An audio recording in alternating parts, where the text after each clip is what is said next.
That morning, the early autumn sunlight had just begun to stretch across the quiet roads of Cresthaven Estate, a gated community nestled in southwest Austin, where every iron gate is coded and every paving stone seems to know how to choose who gets to walk on it. Elijah Monroe, 51 years old, founder of Exavant Systems and one of the original homeowners in the neighborhood, was returning from his usual 5-mile run. No escort vehicle, no resident ID, no wallet, just a sweat-soaked athletic shirt, compression-running pants still creased from the final strides, his tall, lean frame upright, shoulders back, and a few beads of sweat still drying across his forehead under the soft morning sun. As he approached Gate 3, a sharp female voice rang out from the guard booth. No greeting, no hesitation. "Deliveries must use the side entrance. The resident gate is closed." The woman was Sydney Palmer, the newly assigned head of security, transferred from another unit. She wore a crisp white blazer dress. The clicks of her high heels against the grey stone echoed like punctuation marks in the indictment she was silently preparing. Her blonde hair was tightly curled, sunglasses masked half her face, and the radio on her belt hung like a badge of hardened authority. To Sydney, the man standing in front of her, black without ID, not wearing a suit, clearly did not belong here. Elijah said nothing. He simply took one quiet step forward, just enough to trigger the motion sensor. A small beep sounded. The gate's light turned red. Access denied. Sydney frowned. "Sir, you are not authorized to trigger the sensor. Please, step back." Elijah finally spoke, his voice deep and steady. "I live here." The short sentence rang out like a foreign bell in an environment all too accustomed to commands. But instead of checking, Sydney tilted her head slightly, her lips curling as if she had just heard an ill-timed joke. "I already told you. The resident gate is closed. Go down there and use the guest entrance." She didn't move, and neither did Elijah. The silence that followed was not peaceful. It was the kind of stillness that holds something just beneath the surface, quietly, but unmistakably ready to break. The air between them had turned heavy, not from humidity, but from the unyielding stare of Sydney Palmer, a cold resolve forged by years of issuing orders without needing a response. She stood upright, one hand resting lightly on the control panel, the other pressed against her hip, as if waiting for the slightest wrong move to enforce discipline. Elijah said nothing more, allowing his gaze to drift quietly across the small, familiar corners around them. The bougainvillea lining the wall, now overgrown and untrimmed, the granite plaque engraved Monroe Estate, fading behind a thin layer of dust and climbing roots. He had chosen every paving stone, every plant, every piece of steel in the security system. But to the woman standing before him, none of those details mattered anymore. "You haven't presented ID, your vehicle isn't registered, and your name isn't on the morning access list." "I'll proceed according to protocol," Sydney said, her voice steady, each word carrying the weight of suspicion set on default. Elijah didn't respond right away. He stepped back half a pace, not to comply, but to make room for a calmness that had just awakened within him. The gate remained red. The sensor wasn't wrong. It just hadn't been updated to reflect the reality in front of it. And that reality was this: the man being stopped at the gate was the owner of the entire stretch of land beyond. But Sydney didn't see that. What she saw was a black man in athletic wear, without a smartwatch, without an ID badge or any visible marker of ownership, only his presence. And in the quiet system she was trained to guard, presence alone had never been enough. If you do not leave within 30 seconds, I will contact Austin PD. Trespassing will not be overlooked, even in a residential community. Sydney leaned slightly forward, eyes locked on Elijah. Her voice wasn't loud, but it was sharp, like steel honed to precision. Elijah slowly raised an eyebrow, not surprised, not angry. He simply asked in a deep and composed tone, "Do you threaten residents like this often, or just the ones who don't step out of Bentleys?" The air stalled for a beat, and in that exact beat, a flower delivery van pulled up behind Elijah, and the driver inside quietly raised his phone. Not to make a call, but to record. The story now had another witness. Sydney did not respond immediately to Elijah's question. She merely tilted her head slightly, a faint smirk forming on her lips like a thick mask of contempt disguised beneath a veneer of fake professionalism. Without taking her eyes off the man before her, she reached for her radio and pressed the button. "Unit 4. I have a suspicious individual at Gate 3. No identification, non-compliant, attempting to access the residential area, highly likely impersonating a resident. Request immediate assistance." Her voice was steady and decisive, ringing out like a verdict handed down without trial. From behind, the flower delivery driver, Luis Mendoza, quietly rolled down his window, keeping his camera phone steady in his hand. He said nothing, simply letting the lens capture the moment. A man in a sweat-soaked Nike T-shirt, still glistening from his run, being treated as an intruder in the very place he called home. Elijah remained still, his gaze lifting to the small sign above the gate, where the words Monroe Gate, his name, were carved into black marble, now veiled in a thin layer of dust. Beneath the shade of a tree in the corner, a robin briefly landed on the fence before flying off again. None of this registered to Sydney. What she saw was a man, black, silent, and not aligned with what she believed to be the standard. "You're calling me an imposter simply because I didn't present ID?" Elijah finally spoke, his voice even, neither angry nor soft. "You didn't even ask for my name." Sydney raised an eyebrow. "I'm not obligated to ask the name of someone violating restricted access. You can either leave or wait for the police to handle it."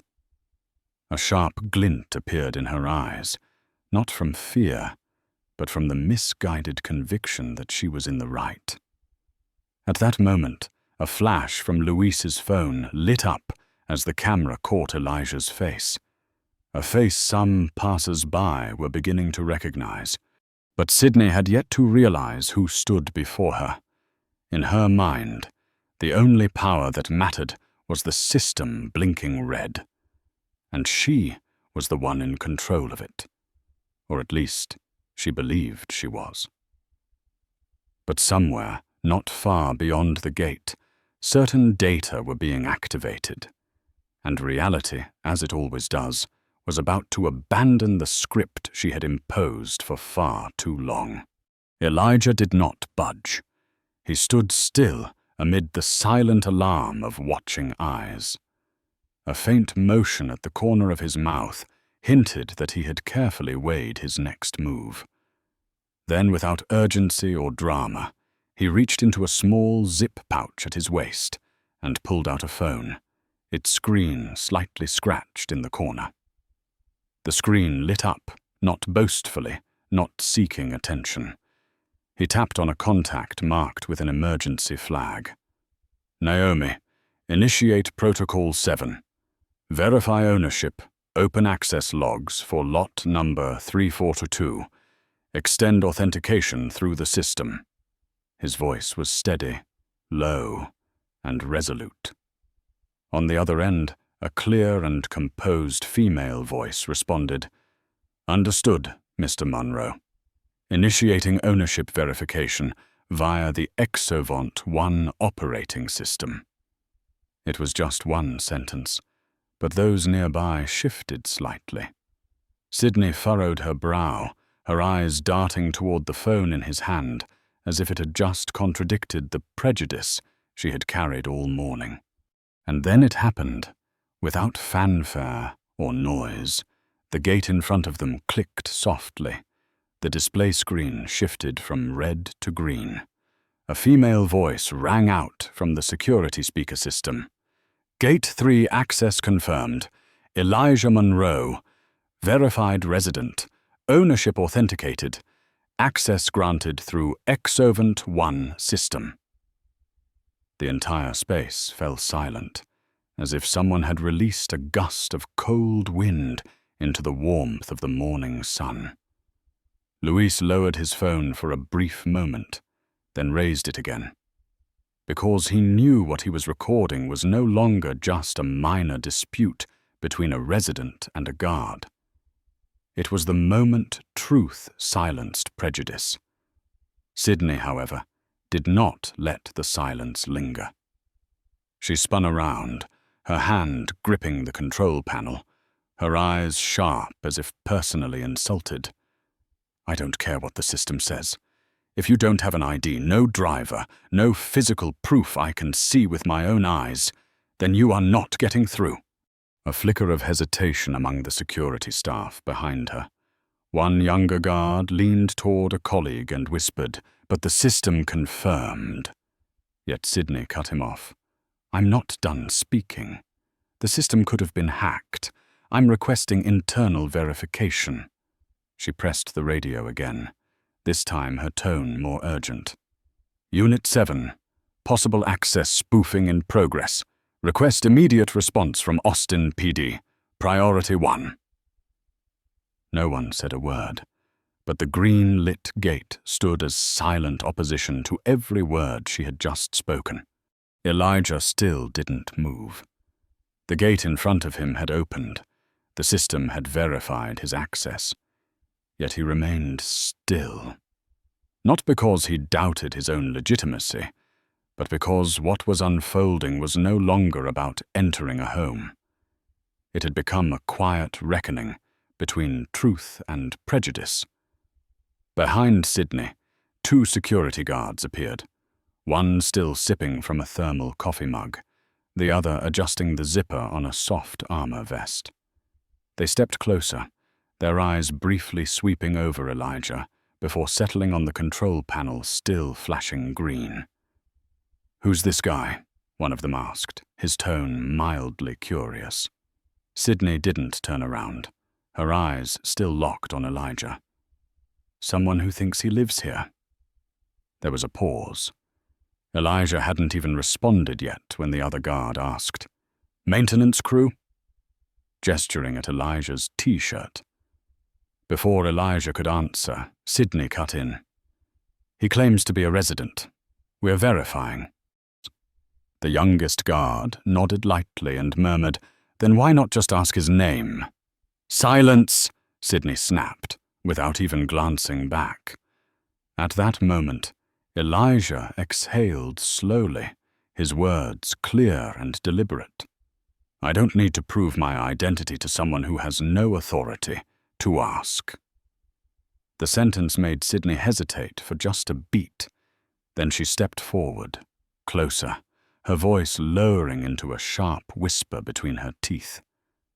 "I don't know what game you're playing, but this isn't one of those social media stunts. You're not going viral because of me." Elijah gave a slight smile, not mocking, but as if he were observing something small compared to the greater things he had faced before. "This isn't TikTok," he replied. "This is about legacy." Sydney flinched slightly. And just at that moment, Luis, the flower delivery driver, stepped closer, still holding his phone, his voice cautious but loud enough for all to hear. "I've delivered to this address before. Unless I'm mistaken, this is Mr. Elijah Monroe, right?" Sydney whipped around instantly, fire in her eyes. "Step back! This has nothing to do with you!" But it was too late. The name had been spoken. Elijah Monroe, a name not unfamiliar to anyone who had attended a tech conference, read Forbes, or simply lived in Austin long enough to witness urban innovation projects unfold. And in that moment, the distance between Sydney and the truth began to crack wide open. The name Elijah Monroe had barely echoed for 10 seconds before it began triggering a chain reaction. One of the two security guards froze momentarily, while the other placed his coffee cup on the tiled ground, his eyes fixed on the control panel, now displaying a series of confirmation logs. But Sydney didn't budge. She turned back to face Elijah, her gaze sharp as a blade. "If you're so important, where's your ID? Where's your car, your escort?" Elijah simply looked at her, then calmly pulled his phone from his pocket. This time, he didn't offer any further explanation, just one word: Naomi. And from the other end, like a machine trained through countless trials, Naomi replied instantly, "Identity confirmed. Initiating phase 2.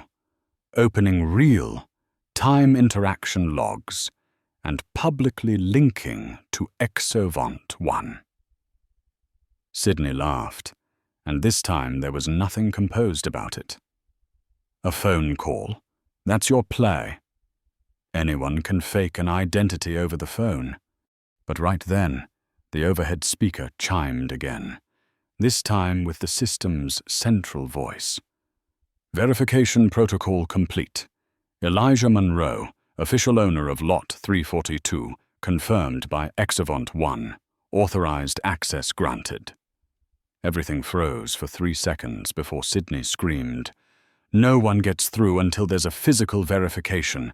I suspect the system has been compromised." She turned to her colleagues, barking, "Lock it down! Suspend access!" But what she didn't realize was that control had already slipped from her hands. The youngest security officer whispered to the one beside him, "If the system confirmed it." But Sydney snapped, "I'm responsible. If this is wrong, I'll deal with it." Luis, now holding his phone higher, raised his voice not out of curiosity, but out of frustration. The gate said his name. "What more do you want? A blood sample?" At that moment, a black Tesla pulled up behind the flower delivery van. From the driver's seat, a middle-aged Latina woman rolled down her window. Her eyes widened as she saw Elijah. "Oh my God, that's Elijah Monroe. I heard him speak at a conference last year." This voice didn't come from the system, nor from a witness on site. It came from memory, a personal recollection that struck directly at the last bastion of Sydney's denial. Still, Sydney stood blocking the gate, her eyes now reflecting not just suspicion, but fear. Fear of being pulled away from a position she mistook for power. And Elijah, in unshakable calm, simply said, "I didn't say I lived here. Your system did." Those words, like a mirror turned backward, revealed to everyone who was truly trying to control what never belonged to them. No one moved. Elijah stood there, motionless. The small crowd outside the gate had begun to grow. Joggers, cyclists, even a few people from the nearby park had stopped as the heated exchange spread through a live stream. A black woman in athletic gear, headphones still slung around her neck, spoke up. "I live on row 16. I've seen him jog here every morning for the past 3 years." Sydney snapped around and barked, "This has nothing to do with you." But the woman replied calmly, "It does now, because it's public, and you just did it on camera." At that moment, the security system beeped again. The gate signaled green once more. No one moved, but that sound echoed like an indictment. Luis widened his camera angle, his voice steady and serious. "If anyone's watching this, start recording. This man was just denied entry into his own home, even after the system confirmed him. So tell me, what more do we need to see the truth?" A soft murmur rippled through the crowd as 3 more people pulled out their phones. Some were filming, some making calls. No one shouted. No one pushed. But the air carried the scent of change, and it wasn't coming from Sydney. Elijah still hadn't stepped through the gate. He simply looked at Sydney. No anger, no reaction. Just a gaze so deep it seemed to be storing every word she had said, organizing them for later use, not here at the gate, but where it would carry real weight. Naomi's voice came through Elijah's phone speaker again, calm and clear. "Mr. Monroe. Note: call to the Austin Police Department has been blocked. All footage from Gate 3 has been archived. Security Officer Sydney Brandt's conduct has been flagged and forwarded to legal affairs." Sydney's face drained of color. She tried to remain upright, chest rising rapidly. One hand reflexively reached for her radio, but this time the device gave no response. The device gave no beep, no signal. She pressed it again. Still silence. She looked down at the badge clipped to her chest. The small light next to the barcode flashed red. The system had severed her connection. She turned back to Elijah, trying to get one last word out. "You can't strip me of authority just because you have access." But Elijah tilted his head slightly, his voice calm but cutting like a blade, slicing slowly through the illusion of power. "You never had authority, just a uniform and a gate, and now neither of them belong to you." And for the first time, Sydney stepped back. Not because she was threatened, but because she finally realized she had been standing in the wrong place, and everyone saw it. None of the security team said a word. The youngest guard, the one Sydney had brushed aside with just a glance moments earlier, quietly removed his earpiece, then looked over at the older colleague beside him. That man gave a slight shake of his head, not out of anger or resentment, but with the finality of someone letting go.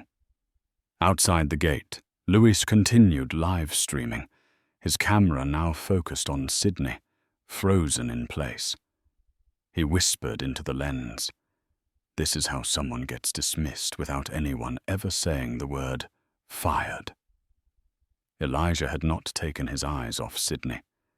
There was no frown, no expression of reproach, yet his gaze made her feel as if everything she had tried to hold on to, order, control, position, was unraveling piece by piece, and there was nothing she could do to stop it. Then Naomi's voice rang out again, this time through the overhead speakers, precise and resonant like a final judgment. "Mr. Monroe, all access privileges for Sydney Brandt have been revoked. The control interface, gate systems, activity logs, and internal communications have been disconnected." Sydney clutched her radio tightly, pressing the button again and again as if sheer willpower alone could bring back the signal. But there was nothing, only a hollow click. The control panel screen behind her went black.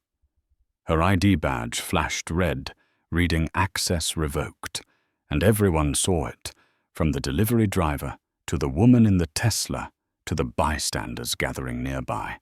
Whatever power she thought she had was merely a role in a play that had just ended. A guard finally spoke, softly but firmly. "You should step away from the console."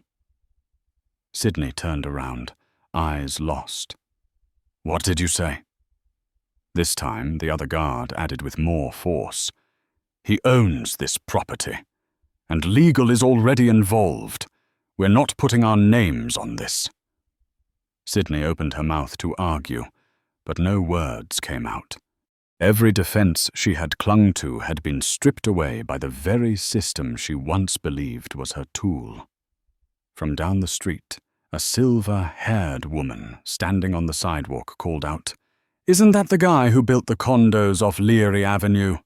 Elijah Monroe?" A man in a baseball cap replied, "That's him. Haltech. Billionaire." And for the first time, Sydney didn't just feel stripped of authority. She felt erased from the picture entirely. Not because of a mistake, but because everyone had begun to see the truth. She never truly had a place here. Elijah didn't need to say another word. He stood there, in the middle of the white stone courtyard leading to his estate, his back straight, his face unreadable. But the air around him commanded silence. Sydney had now retreated to the far end of the control console, her eyes flicking back and forth between the disconnected system and the co-workers who had now turned away from her. One last time, she spoke up, weak but full of desperation. "I've worked here for 5 years. You can't just erase me over a misunderstanding." Elijah turned to her, his gaze unchanged, and said softly, "You erased me the moment you decided I didn't look like someone who belonged here." Naomi's voice echoed from the external system one final time through the speaker, confirming full system reset. All access linked to Sydney Brandt's ID will be removed. High-level access may be reassigned at Mr. Monroe's discretion. Proceed. Elijah didn't look at the camera, didn't glance at Sydney. He simply replied, "Proceed." And with that single word, the entire structure surrounding the estate was rewritten. Screens inside the main security hub began to flash, new logs appearing line by line. "Access revoked. S. Brandt." The younger guard muttered, "Oh my God, they're revoking everything," Luis whispered on the live stream. "He's not just reclaiming control. He's rebuilding the whole system from within." Elijah pulled out his phone again, this time slowly and deliberately. "Naomi, connect with the Westridge Council through Clarion Legal. Flag the community leadership." Naomi's response was immediate. "Connected, sir. They've been watching since Brandt called the police." Sydney's face drained of color. She opened her mouth again, grasping for anything. "Mr. Monroe, I didn't know it was you. I didn't think," Elijah cut in, not raising his voice but solid as steel. "Exactly. You didn't think. And that's why we're here." Naomi continued, "Westridge Council has voted. Sydney Brandt is permanently removed from management authority. Legal has initiated a violation file, unlawful detainment protocol, prejudicial bias in conduct." That final phrase sliced through the tension like a blade. "Misconduct." Sydney stared at the now black control panel, the silent radio, the backs of her former teammates. The system turned against her. And when she whispered, "I didn't know who you were," Elijah answered, steady as ever, And that is exactly why you should never have been the one guarding the gate. No one stood in his way anymore. No access card was needed. No apology required. Elijah Munro walked quietly through the gate that now stood fully open, as if even the system itself finally understood who truly belonged here.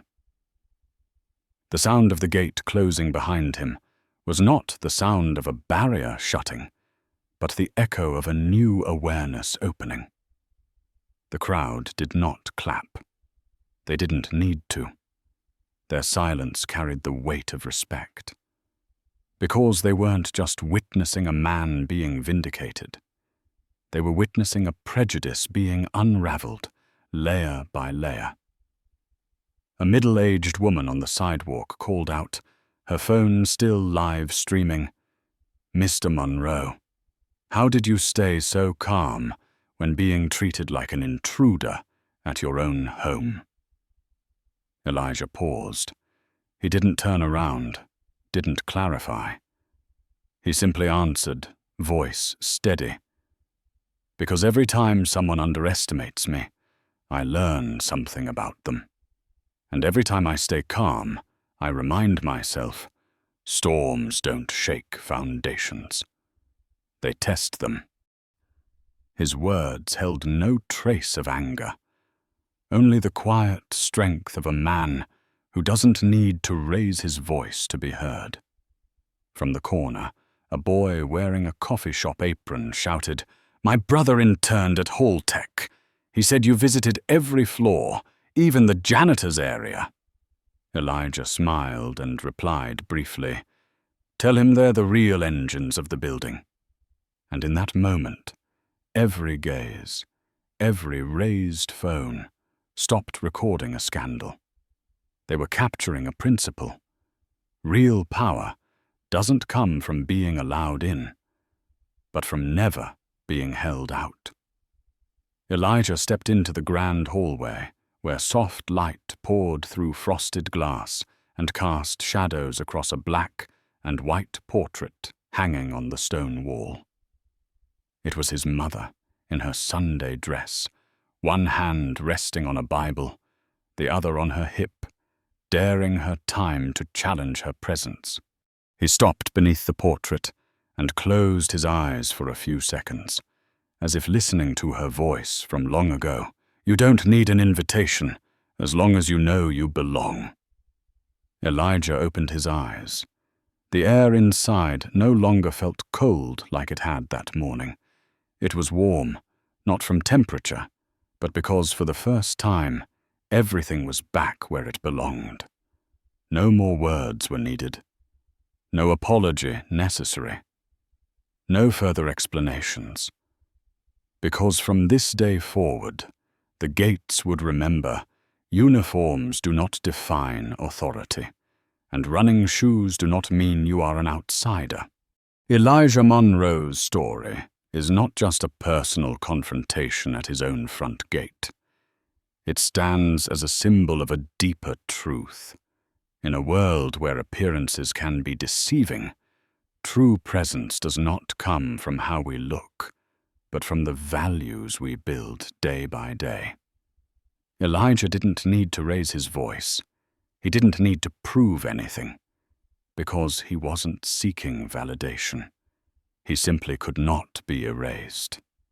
If you believe that dignity should never depend on a tailored suit or the car parked at the gate, hit like and subscribe to help spread stories like this.